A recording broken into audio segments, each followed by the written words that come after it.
Guna menyerap beras lokal, Bupati Oku Timur mewajibkan seluruh ASN Kabupaten Oku Timur untuk mengkonsumsi beras hasil produksi petani lokasi. 1, 2, 3, 1, 2, 3. Bupati Oku Timur Lanusin Hamzah meresmikan beras sebiduk Sahaluan yang diproduksi Perusahaan Umum Daerah Agrobisnis dan Pengelolaan Logistik Daerah Kabupaten Oku Timur di Desa Trioso BK 8 Kecamatan Belitang. Dengan adanya beras lokal ini, Bupati Oku Timur akan mendorong ASN supaya menjadi yang pertama membeli beras lokal hasil petani Desa Trioso.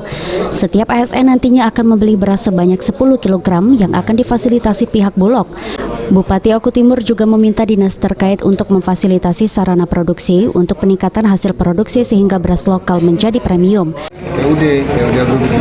Pak, apakah beras ini nanti akan masuk ke minimarket juga Pak, seperti Indomaret atau Alfamart atau seperti apa Pak? Iya, rencananya seperti itu. Izin edarnya sudah keluar itu kemarin. Kalau kemarin kan tersendat di izin edar sehingga tidak bisa keluar dari Oku Timur ya. Nah, sekarang ini sudah keluar, artinya bisa menjelajah kemana-mana. Biduk kita ini tadi bisa jalan.